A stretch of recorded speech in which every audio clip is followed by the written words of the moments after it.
தந்தை, மகன், தூய ஆவியின் பெயராலே ஆமென். ஆண்டவர் உங்களோடு இருப்பாராக, உம் ஆன்மாவோடும் இருப்பாராக. இறையேசுவில் பிரியமுள்ள சகோதரமே சகோதரிகளே, இந்த புதிய நாளை தந்த இறைவனுக்கு நாம் நெஞ்சார நன்றியை கூறிக்கொள்வோம்.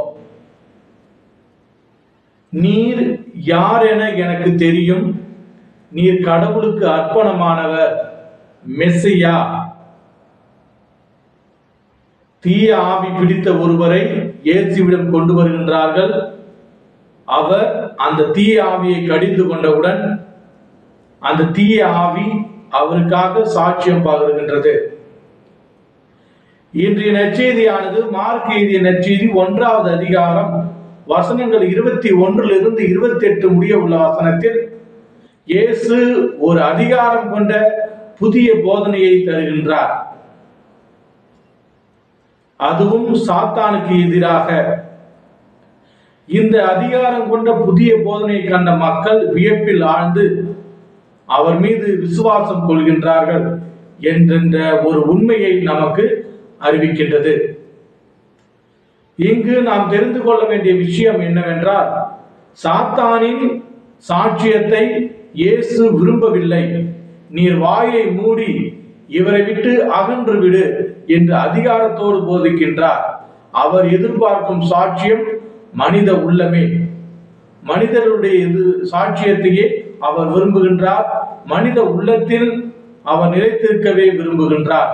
ஏனென்றால் சாத்தானின் சாட்சியம் பொய்யானது, ஏமாற்று வேலை, அது என்றும் நிலைக்காது என்பது அவருக்கு நன்றாக தெரியும்.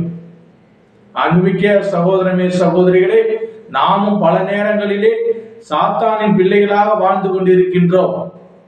சாத்தானின் பின்னால் செல்கின்றோம். பில்லி சூனியம் வைப்பது, பேர் பார்ப்பது, நேரம் பார்ப்பது, காலம் சமயம் பார்ப்பது போன்ற தீய சக்திகளின் பின்னால் சென்று கொண்டிருக்கிறோம். ஜோசியம் பார்ப்பது என்று. அவை நிலையானது அல்ல என்பதை நாம் புரிந்து கொள்ள வேண்டும்.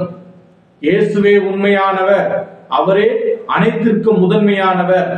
அவரின் பின்னால் நாம் செல்கின்ற பொழுது நம்முடைய வாழ்வு ஒரு சிறந்த வாழ்வாக இருக்கும். நம்பிக்கையோடு வருவோம். தீய ஆவி பிடித்த ஒருவரை இயேசுவிடம் நம்பிக்கையோடு கூட்டிக் கொண்டு வந்தார்கள். அதனால் அவர் குணம் பெற்றார்.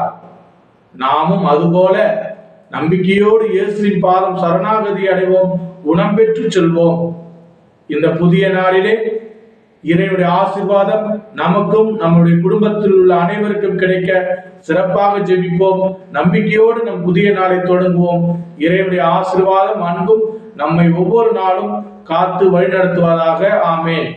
எல்லாம் வல்ல இறைவன் தந்தை, மகன், தூய திரு ஆவி உங்கள் அனைவரையும் நிறைவாக ஆசீர்வதித்து காத்து வழிநடத்துவாராக. ஆமென்.